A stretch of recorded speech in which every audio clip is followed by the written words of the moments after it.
2020 թվականի ռուս-թուրքական արշավանքից, Արցախի ապօրինի բռնակցումից եւ այնտեղից հայերի արտաքսումից, Հայաստանի պետական տարածքների ապօրինի զավթումից եւ պետականության հիմքերի թուլացումից հետո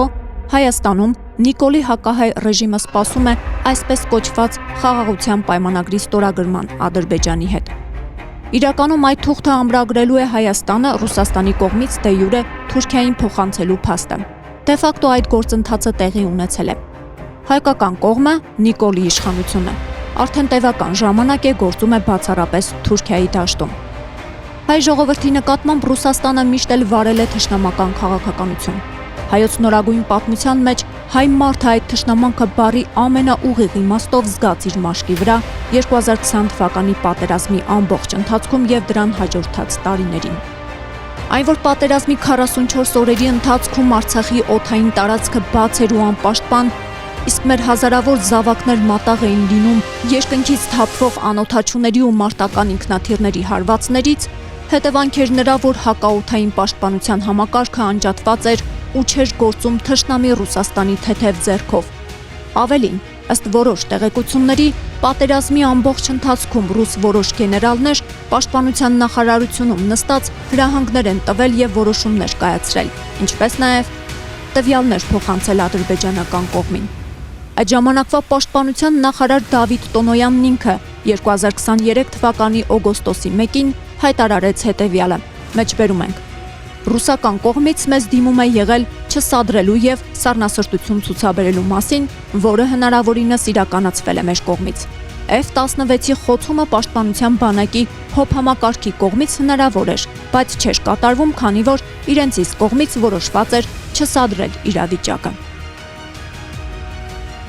Հայկական կողմի դաժան պարտությունը ապահովելուց հետո ռազմական հանցագործ Վլադիմիր Պուտինը հեղինակեց նոյեմբերի 9-ի չարաբաստիկ փաստաթուղթը, որով Հայաստանի դավաճան եւ հակահայ ղեկավարության միջոցով հայկական կողմը ավելի շատ տարածք զիջեց, քան կորցրել էր պատերազմի 44 օրերի ընթացքում։ Առանց կրակոցի թշնամուն հանձնվեցին Քարվաճարի եւ Ակնայի շրջանները, որին ռուսական կողմը ոչ միայն մասնակցեց, այլ ակտիվ վերահսկողի դերում եղավ, որ հայերը կրկնում ենք հայ մարդիկ եւ ոչ թե հակահայ ռեժիմը, չկարողանան հակառակ որևէ քայլ անել։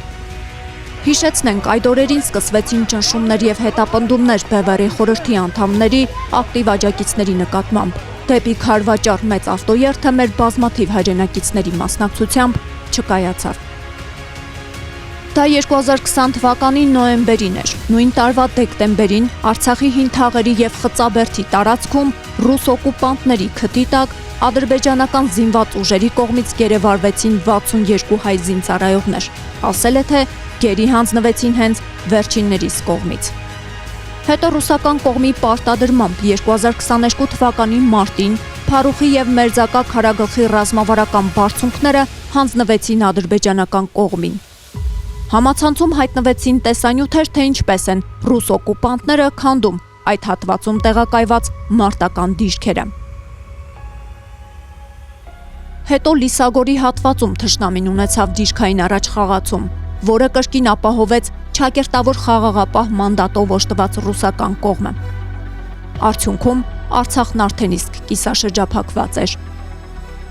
2022 թվականի օգոստոսի 25-ին Բերձորը, Աղավնոն եւ Սուսը դավաճանաբար հանձնվեցին Ադրբեջանին, ինչը բերեց Արցախի ամբողջական շրջափակմանը։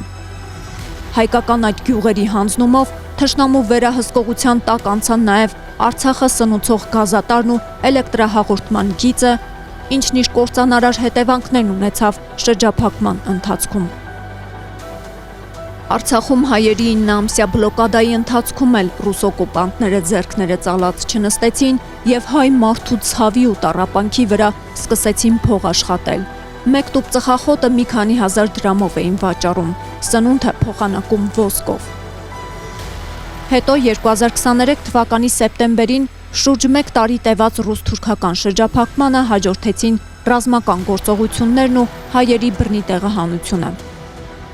Հայկական Արցախը ամբողջությամբ հայաթափվեց եւ հանձնվեց թշնամի Ադրբեջանին։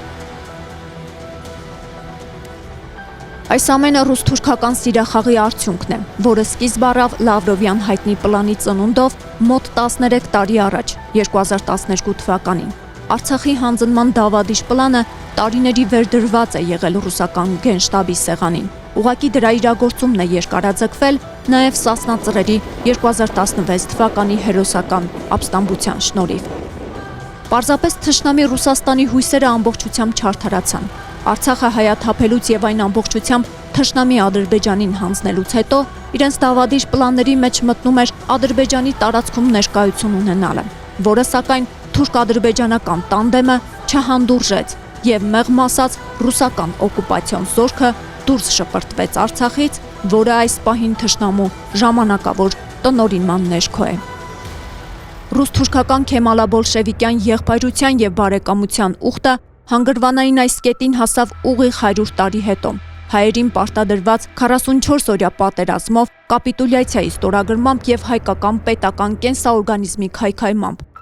Սակայն բուն գործընթացը մեկնարկել էր ավելի շուտ, երբ Ռուսաստանը ռազմավարական դաշնացի դերում Արցախյան 90-ականների հաղթանակից հետո պերմանենտ կերպով տասնյակ տարիներով ու միլիարդավոր դոլարներով զինում էր Ադրբեջանին։ Իսկ Հայաստանում աճեցնում 5-րդ շարասյուն իշխանությունը ներառյալ, հավաքագրում ու կառուցում գործակալական պրոֆեսիոնալ հզոր ցանց, որն էլ պետք է ապահովեր գործարքի հայկական կողմի մասնակցությունն ու երկիրը դավադրաբար օտարին հանձնելու շրջափուլը։ Եվ այսպես, փաստերն ավելի քան հզոր են պրոպագանդայի դեմ։ Որոշել ենք սկսել տեսանյութերի շարք, որոնցով փաստերի ու թվերի տեսքով կներկայացնենք թշնամական Ռուսաստանի կողմից հայերի ու Հայաստանի նկատմամբ կատարված դավաճանությունը։ 2011-ից 2020 թվականներին Ադրբեջանի ռազմական արսենալի ավելի քան 60%-ը Ռուսաստանի վաճառած զենքն է։ Եվ նրանք, ովքեր կասկածի տակ կդնեն 21-րդ դարասկզբի հայ ժողովրդի դեմ արշավն ու տեսակի բնաջնջման Ռուսաստանի մասնակցության փաստը, պետք է կարողանան նախերքել Ադրբեջանի ռազմական գերատեսչության թվային վիճակագրությունը։ Ահա մի փոքր կտոր Ռուսաստանի մատակարարումներից Ադրբեջանին 2007 թվականից մինչև 2018 թվականն ընկած հատվածում։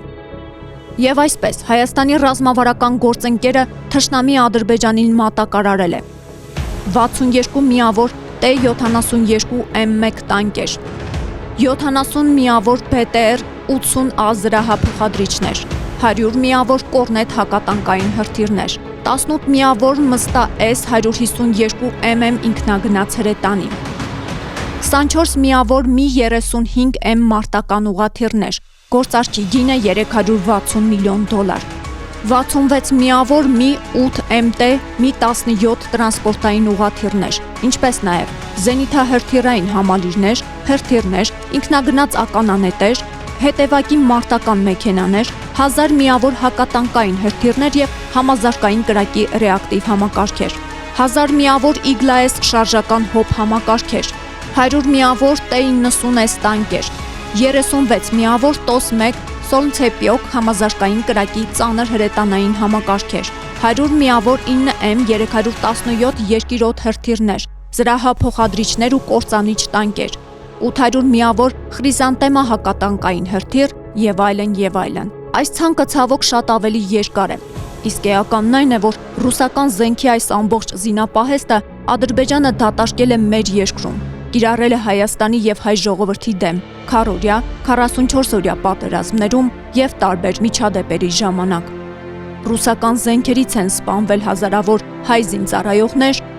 որբացել ու մղկտացել հազարավոր մանուկներ ու մայրեր։ Հայաստանի չակերտավոր դաշնակից Ռուսաստանի կողմից Ադրբեջանին միլիարդավոր դոլարների զենքի մատակարարման պատճառով հայկական կողմը հասավ դաժան պարտության։ Մենք ժամանակավոր կորցրեցինք Արցախը, թուլացավ ու տկարացավ մեր ազգային կենսական իմունիտետը եւ այսօր կանգնած ենք պետականության ու նոր տարածքների լրջագույն կորստի առաջ։ Այդ միևնույն ժամանակահատվածում ինֆորմացիա տարածվեց, որ Ռուսաստանը Հայաստանին զենքի մի խոշոր չափաբաժին չի հասցրել մատակարարել, չնայած այն հանգամանքին, որ վճարման ուշացումներ հայկական կողմը չի ունեցել։ Այս ինֆորմացիան ոչ հաստատվեց, ոչ հերքվեց։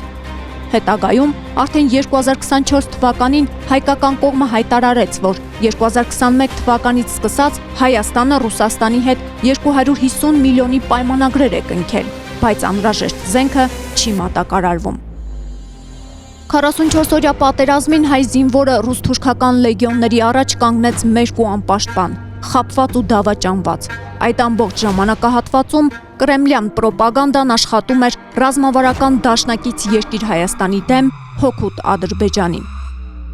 Միջազգային իրավունքի տեսակետով ես այդ մասին արդեն ասել եմ, բոլոր այդ տարածքները հանդիսանում են Ադրբեջանի Հանրապետության անկախտելի մաս։ Այս մասին Վլադիմիր Պուտինը հայտարարել է 2021 թվականի նոյեմբերին, հավելելով. Հայաստանը ինքը չի ճանաչել Լեռնային Ղարաբաղի անկախությունը եւ հաշվի առնելով այդ հանգամանքը, միջազգային իրավունքի տեսակետից Լեռնային Ղարաբաղը եւս Ադրբեջան է։